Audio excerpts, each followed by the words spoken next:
At the Intel booth at Mobile World Congress 2015 in sunny Barcelona. Good to see you, Adam. How's it going? Good. It's nice to be here. Thank you. So I have Adam Spearing. He's the area vice president for platform EMEA for Salesforce. You know, what's a lot of people don't know about Salesforce. Well, they know the name, but it's kind of hard for them to define what you're actually doing. Sure. No, and that's something that I think is my personal challenge, is to educate 240 million Europeans on what Salesforce is. So, I mean, the way to think about Salesforce, we have a fantastic reputation that's built out of the trust that we create with our customers. But what we're really doing is we're helping customers to connect in totally new ways to all of their customers. And that means the external customers. It also means their employees and their suppliers as well. But what most people don't really understand is they hear Salesforce and they think that we predominantly do just a customer relationship management type solution. Yeah. But it's way more than that. And that's my responsibility. I look after what we call the platform, which is the technology that sits underneath all of this. So it's the technology we built our own business on. It's the technology that we use to provide our CRM tool and our service center tool and our marketing technologies. And it's also the technology that 2,500 independent software vendors have built their applications when they've chosen to go into the cloud, have built them on our technology. And then there's another 4.5 million applications that our customers have built, like Coca-Cola and GE and Philips, and right the way down to small SMEs as well that are running their business on the platform. So it's way more than just one product. It's a capability and it's a solution that we're helping customers to transform their industries as well, which is incredibly exciting. And that's why we're delighted to be here, because we've got so many fantastic meetings with some amazing customers here. Right. You have your annual developers conference, or let's say, in general, the Salesforce show, which is called the Dreamforce. And for those guys never been there, never heard of it, I went there in 2013. That was in November. And I've had no idea that you had the Moscone North, the Moscone South, and you even closed down the road in between, right, as a breakfast and party area. You've had, I think, 120,000 people joining your Dreamforce. That's correct. Just to give you an idea. That's correct, yeah. And when I open up the agenda, it was kind of folded into DIN A0, right? It was like a square meter of agenda with all the different like 20 tracks and whatnot. That was massive and just very intense what was going on over there. Yeah. So just to see the sheer power and what kind of impact you have on this market. I think a lot of people just don't know about this. Yeah, and I think, like you say, for those that don't know San Francisco, we did close down a large part of the city, much to the annoyance of the taxi drivers. But what's amazing about Dreamforce to me is, as well as having all of these customers there, they come from both the business and from IT. It's a mixed conference of technology leaders and of business leaders. We've had some phenomenal speakers there, like Richard Branson, I remember the year that you were there, did a great fireside chat, and Colin Powell as well, and we've had Jeff Immelt there. So we get business leaders to that. And what I love is the excitement, the energy and the buzz. People this goes on for several days. Yeah. And at the end of it, people are still there and they still want more. And the reason I think that is because they are being so successful with the technology that we have. They're able to do things they were never able to do. And so the whole event is just amazing. If anybody ever gets a sniff of an opportunity to come, I would so recommend you do. We see it as being very transformational in people really understanding. And it's not just about, a lot of these technology vendor-led conferences can be very much one-way communication. Right. Let us tell you. That's not what this is about. This is a chance for us to say thank you to all of these people who are doing amazing things and helping us grow at an incredible pace as a company.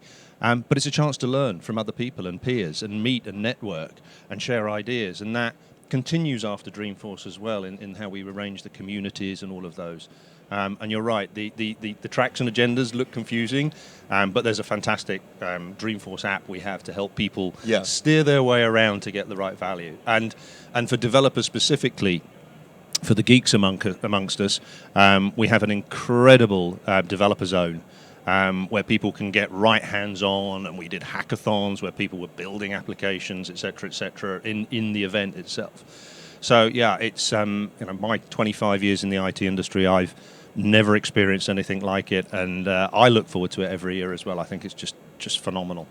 When we're talking about the ecosystem that you built up at Salesforce, in general, this is the Mobile World Congress, so it's all about mobile devices, interconnectivity, and of course applications.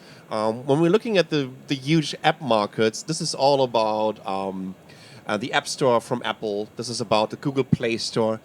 And a lot of people are kind of neglecting the B2B markets, even though those are having a huge impact on the enterprise market in general. Yeah, no, definitely. And I think it's really fascinating because if I wind back the clock when I first started in technology and I came home with my laptop that I was given, everybody would look at it and go, wow, what a piece of technology. And wow, you've got this amazing software. And nowadays, you get the reverse effect. The technology we're used to using in our personal life, we live on these applications, has way surpassed what we're providing people in the workplace. And so the challenge every CEO and CIO and COO faces is, how do I engage with my customers? How do I engage with my employees? How can I possibly expect them to be capable and efficient when I'm giving them old technology to use? And people want to work mobile. And so I think the beauty of what Apple have done is create this commercial world. And what we're doing as Salesforce, we have the App Exchange, which is where there are all of these thousands of applications that people can get access to, but enterprise-grade applications. Right. And what some of our more sophisticated customers are doing, who have really embraced the Salesforce platform, like Unilever, for example, is creating this private App Exchange environment where they can create that commercial experience, but within their own organization, for their employees to be able to get access to the applications they build and to communicate what those applications are. And I think what's really unique about Salesforce, and it comes back to how the technology works and why I joined the company years ago, is we don't just rely on highly skilled programmers and developers to build these applications. We let ordinary people, if you can build an Excel spreadsheet, you can build a mobile application on the Salesforce platform, one platform, and I really mean that. It's that straightforward. We still need the really skilled programmers to do the really important tasks, but it's about democratizing that development. And it's the only technology I've discovered in my 25 years in this industry that allows that, and that's why we get such great engagement as well. So yeah, it's very exciting, and I think there's a wealth of opportunity out there for companies.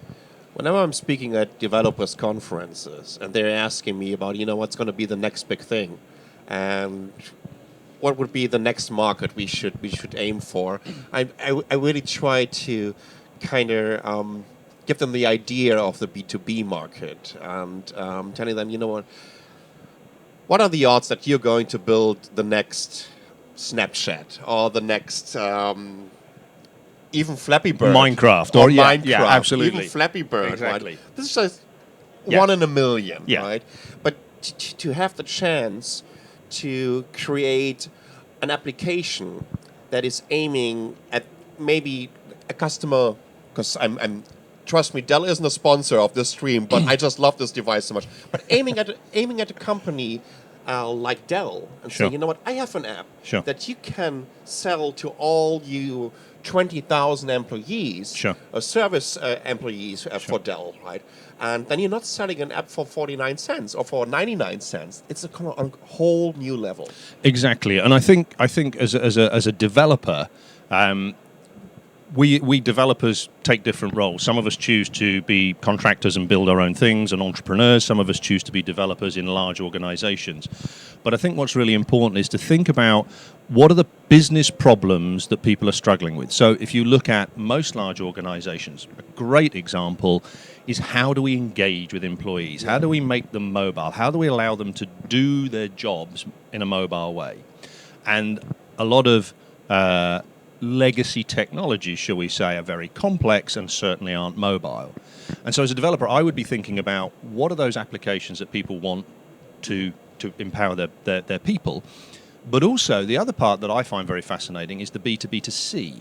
How can I help a company connect, maybe through its supply chain, to its consumers? How do we actually transform that relationship?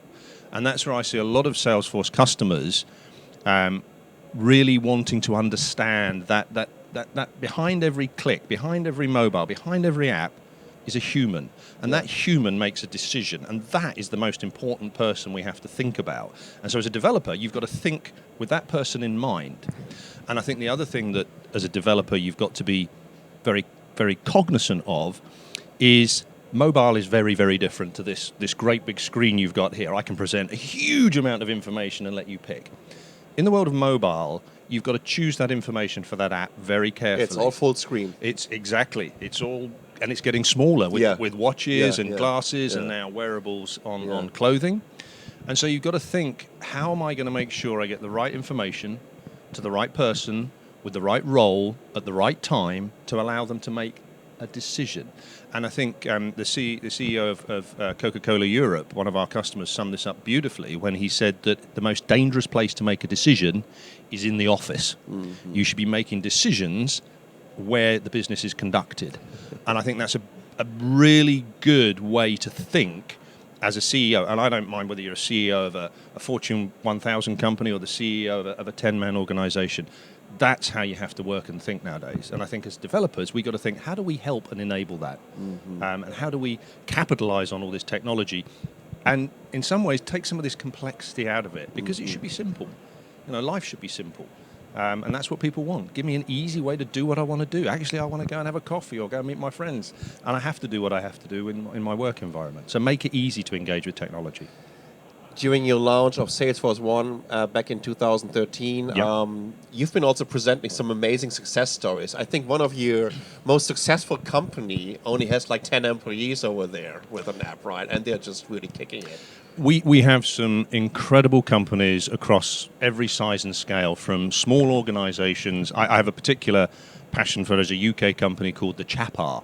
Mm-hmm. And Sam will thank me for mentioning his company here, but it's a small company who provide, those of us that don't like shopping but think we need to look better than we would do on our own, provide a service of how they can facilitate you with goods to wear, etc. And it's a concierge type service. I don't have to go to the high street. It's wonderful. Small company. Sam runs his business on his phone, so not just his 5 or 6 people who actually do all of the sourcing, but when he goes and meets with suppliers, he's looking at his stock and inventory on the Salesforce One mobile app. That's a small company that is totally run on the platform. And then you scale that right up to the large organizations, the people like Philips, who have built this incredible healthcare platform for the marketplace. Just extraordinary things that they're doing with it as well. So, I would say there's just so much opportunity out there. We're growing as a company at an amazing pace because people are being successfyou and I just don't think it's going to slow down. I think it's just going to carry on. It's wonderful.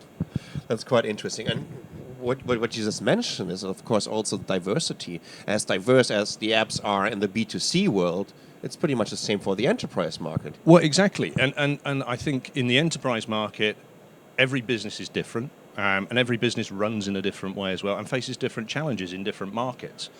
And I think the beauty of being able to adapt, because what happens with a lot of these applications, and this is why I think applications die, is because they no longer become relevant and the cost to change becomes prohibitive. So the application that was really good at the beginning, if you don't keep that up to date with how the device technology is changing, how the use cases are changing, and what people's demands are changing, the application relevance will decline. Now, the beauty with the Salesforce One platform is when you build those applications, because we take care of all the upgrades 3 times a year, you don't need to touch it, there is no software upgrade that you have to worry about, and because we guarantee the future-proofing of these applications, because of how we built the technology, it means that you can just keep adding and adapting and changing and tweaking these applications to keep them relevant. And that is why I think we have people coming to Dreamforce for their 14th and this year will be their 15th year, and people will be coming again because they're continuing to be successful, not just as a one-off. And that I think is something that is unique about what we do with Salesforce.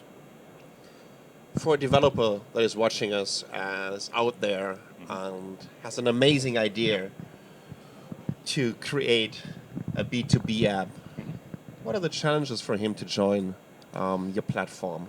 What does he need to do? So for anybody who's out there as a developer, you can go onto the Salesforce environment, you can sign up for what we call a demo org, and you can get access to that, and you can start building within probably 15 minutes. And I mean that, start building an app in 15 minutes. If you're a skilled programmer and you maybe want to go more deep into some of the other technologies, there are lots of communities there. And this is the point. I've seen so many developers, and we have some fantastic videos. There's one on YouTube called We Are the Makers. If you search for that, talking about this is the way it should be to develop. It shouldn't be about provisioning an environment. Where's my environment? Where's this? Where's that? What's my storage? What's my capacity? Where's my backup? It should be let your freedom go forward. Let your thoughts and ideas start coming forward. And don't document this in a detailed user requirement spec. Just go build and create and innovate. And that, I would say, join the community, sign up for the developer org. We have local user groups that are starting to really gain some momentum in a lot of the regions. In Germany, we're planning to run a hackathon very shortly. I think that's in the next few months. Can't remember the exact date. And join, and you'll find the people are there super excited to help and support you to become successful. So if you have the idea, get going. Don't wait. Move forward.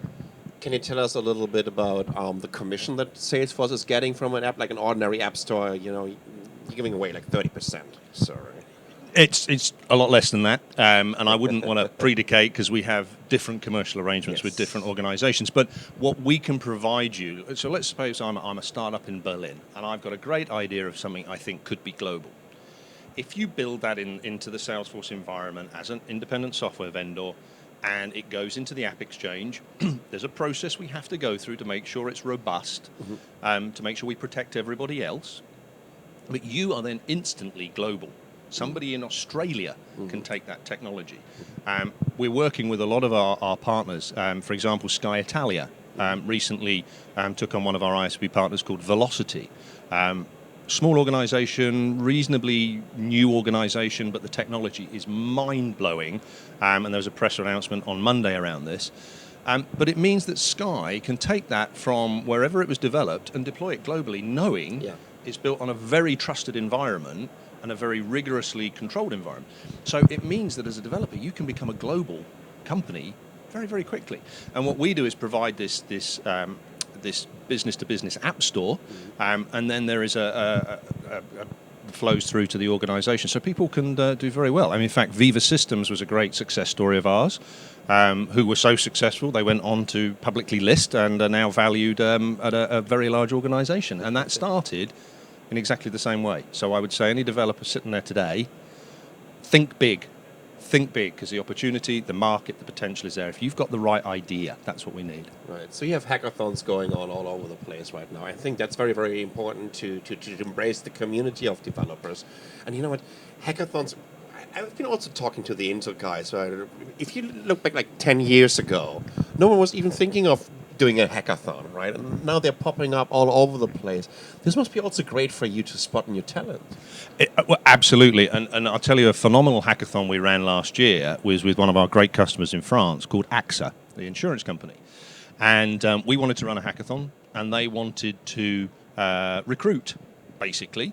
And so we kind of got together and we ran a hackathon over a 48-hour hackathon over a weekend. And out of that, they recruited a number of people who wanted to work for AXA. And it was a great marriage. And we also saw some phenomenal innovation, because what they built in the hacks and the way they presented them, several of those ideas were then taken forward as well. So hackathons, we do them with organizations like AXA. We've got other ones coming up shortly. But also just open hackathons where people can come along, learn and hack and create an idea are great environments for us to nurture talent and connect that talent with where it can be most helpful. And that's a wonderful part of our role, is to see those connections happen, and then just amazing things happen. When you've got the skills, because that's what these people have, are the skills and the ideas and the passion and the energy. It's just limitless, and that's what gets me jumping out of bed every morning. It really does, honestly. I've just been to Bangalore like 3 weeks ago. Mercedes had a hackathon over there in their R&D center, and it was just amazing what there were 100 internals building in like 24 hours, right? And then what you said. They were absolutely passionate about this, and they were also so passionate that the company gave them the freedom to really do this, and they were building apps for Mercedes for their internal processes, and it was absolutely amazing. Yeah, it's extraordinary when you get that. And I think what's happening is businesses are starting to realize that you don't necessarily know all the right answers yourself. And Right. actually, when you apply a fresh set of ideas with a new way, you can get some extraordinary results. And I think companies are definitely embracing hackathons a lot more. We're keen to do a lot more of them with our major clients, and I think it's going to be a big part of what we do this year. But they're just a fantastic way to bring innovation and creativity together with the genuine problems that people are trying to solve. Yeah. Besides your B2B marketplace, another field of software where you're also very well known for are tools like, for example, Radiant 6. Yep. Right? This is where I had my first contact with Salesforce. Oh my God, that was like 5-6 years ago. When all the social media marketing, went crazy, or people, actually companies we're starting to monitor what's really going on and what people are talking about their brands on the internet, on the different social networks. Yeah. Radiant 6 is, I think, pretty much the number one tool that is out there. Yeah, the whole components of the Radiant 6, the Buddy Media, and the exact target marketing, the way we brought those together, I think has been inspirational. Yeah. And the beauty is now we can take people on these what we call one-to-one journeys. So from listening to them out on the world of social media and maybe a tweet or a post, or to be able to connect with that and then engage with them through taking them on a journey right the way through to the sales and service of Right. that customer is just amazing. And I think as a developer, buying into the Salesforce environment, when you're working with some of our clients who use these technologies, you can build the apps that can take that information. And actually, I think the world of social, we're still just really starting to understand its potential. And I think we still have a huge amount of ways to go in how we use technology to better help people in what it is they want to achieve. But I think that whole world is just amazing. It really is. I mean, I just love these tools, especially when I'm complaining about something on Twitter. And especially on Twitter, because, I mean, when I'm complaining about a company, I might going to go maybe to their Facebook page or to their Google Plus page. Right? I'm immediately engaging with them. But when I'm leaving or just doing some name dropping on Twitter, and they can monitor this, and they're getting back to me in like 10 minutes or so, it's probably because of a tool like Radiant 6. Absolutely, and the most sensible companies are doing this. Yeah. The ones that don't are the ones that because we go to Twitter. It's like going to our friends at a drinks party, right? Oh my God, I had a terrible experience with so-and-so. Okay, Yeah. we're telling our friends. Yeah. But you'll get through on Twitter Yeah. faster than probably trying to get through to the call center sometimes. Absolutely. And I think it's a great way, because also look at it from the company's point of view. It gives you a chance to express yourself Yeah. and get better service. From the company's point of view, there's nothing worse than not knowing that someone's frustrated with you. They don't deliberately try Right. and upset you. Of course not. And so if they can spot those and help those, Yeah. then it's great for them and their brand, because the long term, the relationship comes down to one fundamental thing, and it's the fundamental thing that we've built Salesforce on, and it's one word: trust. Yeah. We built the company on trust. Everything we do is centered around the trust we generate with our customers, and it's the same with that relationship with the consumer. It's all about, do I trust this brand? Yeah. If they say they're going to do something, will they do it? If they say the tech product does this, will it do it? And I think if you can use this social media to reinforce and enhance trust, then you're in a transformational world. And I tell you, I spend my life going all over Europe, meeting with CIOs, CTOs, COOs, CEOs, and those that are looking at this freshly, those that are seeing, I could be the next record store and Yeah. be overtaken by a Spotify. Those that see that happening and those that are embracing this are going to be the companies that will move faster. Again, mentioning Ulrich at Coca-Cola, he says that it's no longer the big companies that will survive, it's the agile companies that Yeah. will win now. And I think he's absolutely right. You've got to be able to react really fast. It's a very good point. I remember the time when I finally moved over to Taiwan in early 2009, and we've had meetings with the marketing offices of the huge IT companies over there in Taipei, and we were kind of explaining them what's happening on Twitter and on Facebook, and they were like, "But what is if someone is going to leave a bad comment over there?" So you know what, you should be happy that you know about this, because it's, I think, a mistake or a customer that is upset is actually always an opportunity to really show what you are all about. That you're taking care of this customer, and that you're trying to just turn it around into a positive experience, telling them that you're important for us. Exactly, and I personally have had some phenomenal bad experiences, like we all have. Yeah. And I've had some amazing experiences where something's gone wrong.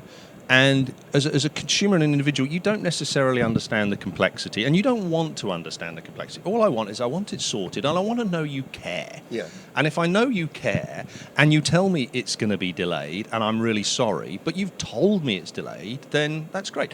I mean, a good example of this is delivery services across Europe. You know, I remember going back a couple of years ago, and you still see some bad examples of this, where somebody would say, it'll be there on Wednesday. Well, that's a long day.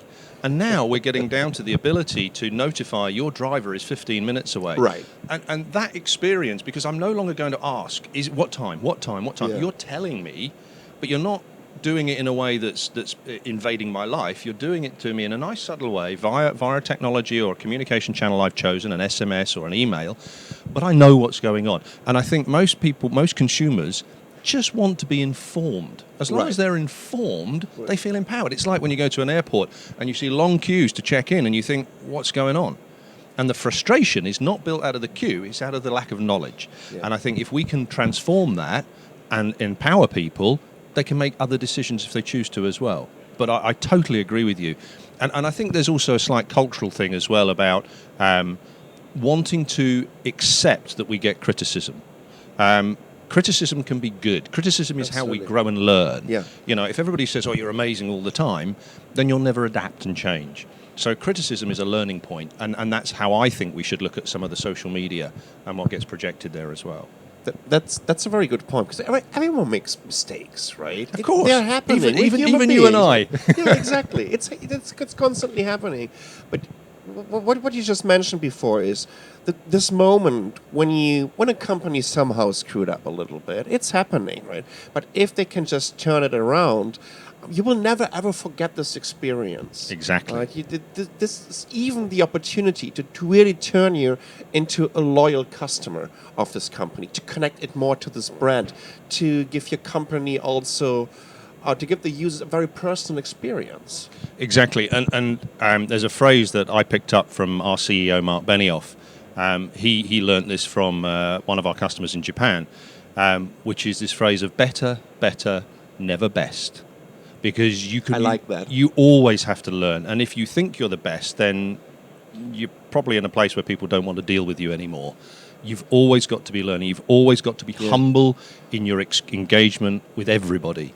And if you can always want to be better, then people will always prefer to work with you. And so I think big companies need to think like that. They may be big, but what we've seen happen in this new app economy, we've seen small startups topple big companies who didn't move very fast. We've seen it with Spotify. We've seen it, this Uber situation over the last couple of years is changing the dynamics of a whole industry. And we're going to continue to see that. We will continue to see that in financial services. We're starting to see that in CPG companies, in manufacturing companies. And it's wrong for anybody to think that because I'm so big, I can stay in this position. If you look at the half-life of companies, FTSE 100s, it's amazing, right? Yeah. You know, I heard somebody say on an interview the other day about old tech companies like Facebook. They've only been around for a few years. But the point is, you've got to stay relevant and contemporary, and you can't rest on your history.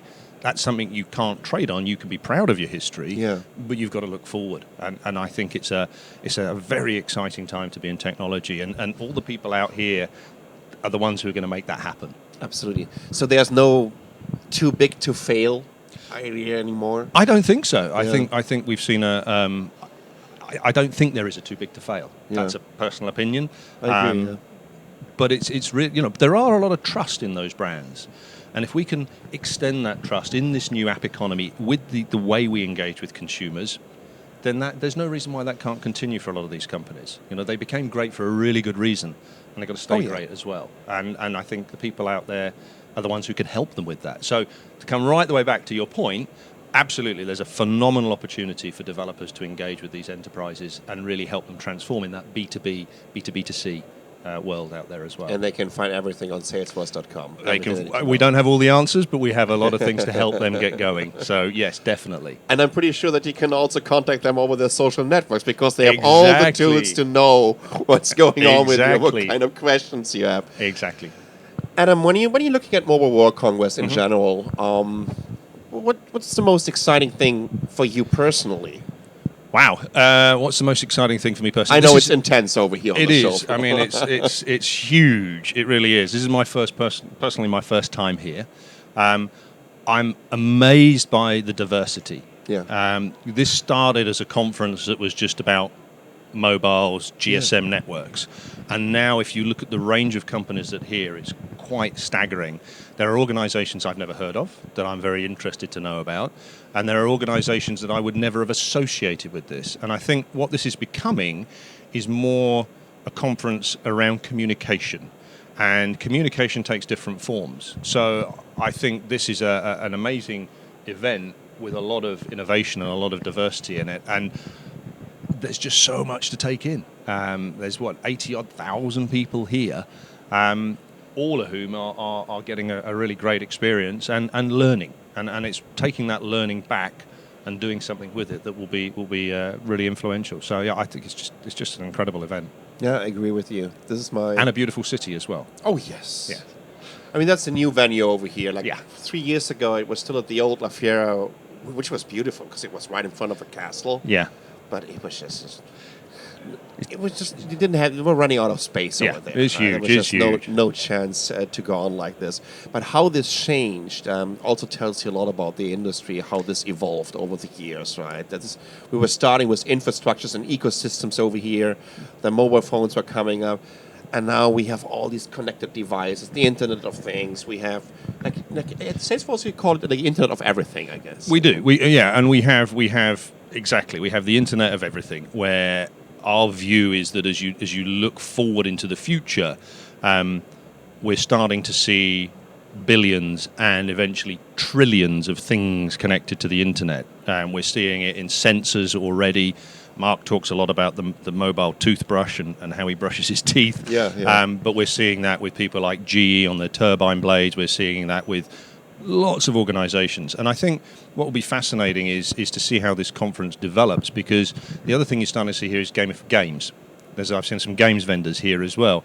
And that's not something you would have assumed to be here when the conference started. Mm. And that takes us into the whole world of media and films, and where is the games and a film going to start to cross over and become almost indistinguishable?